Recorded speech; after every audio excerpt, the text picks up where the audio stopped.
mortgage crisis, many of these large mansions are being subdivided into smaller units and so on. So I think that that already is happening. I thought this was just a conceptual play, but the reality, again, is unavoidable.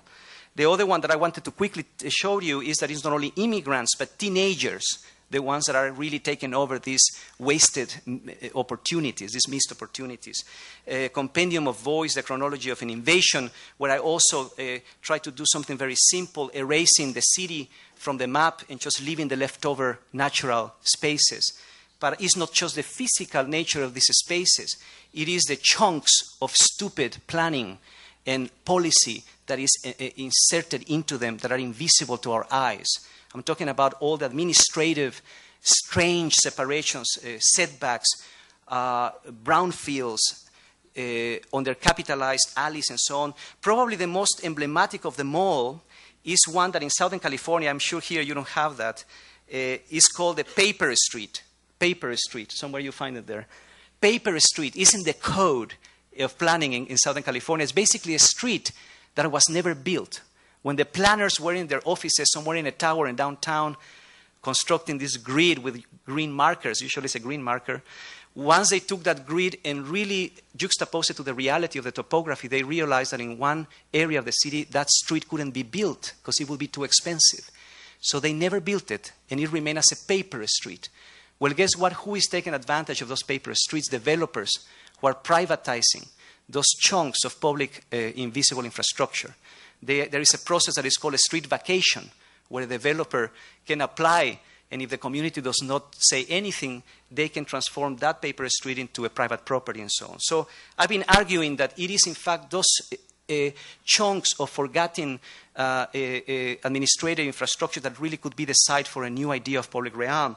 Let me suggest that what I'm trying to say here is that to see the leftover, not as units, but as mini systems at the scale of the neighborhood. So, for example, this empty lot we were working with, we decided to draw it simply by a series of critical adjacencies that we wanted to understand. We realized that next to that leftover space in that neighborhood, there was that factory next to it was one of the most famous skateboard companies in the world, in that neighborhood, but it had its closed doors to the community.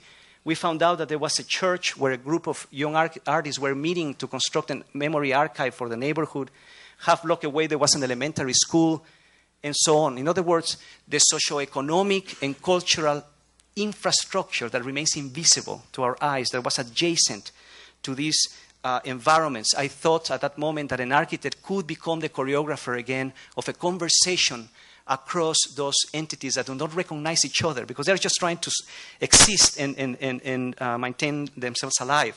So there are many empty spaces, such as imagine this one is a paper freeway, a highway that was never built, and it remained an empty, again, island in the context of the city, but equally is surrounded by non-profit organizations, community-based associations, many of these socioeconomic entities that could be amazing to bring together. Let me quickly tell you, take you through the story, the main story that I'm documenting. It has to do with this leftover space near my house, where a group of teenagers, one night, a few years ago, I've been interviewing them to construct this video, decided, because the city does not offer them any options, decided to take it upon themselves to go to Home Depot and get shovels. This is good for get shovels and invade a leftover space under a freeway. This is, in fact, the shape of that space beneath the freeway as represented by the municipality. When I began to talk to these, they invaded the place, started to dig holes and to construct their own skateboard park.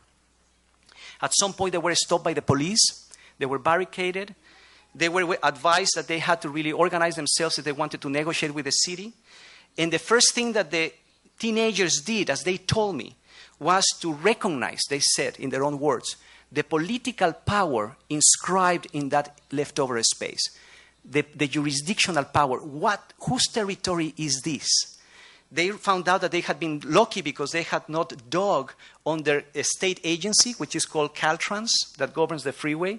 They had dug, miraculously, in an arm of the freeway that belonged to the city, so that made it easy for them to negotiate.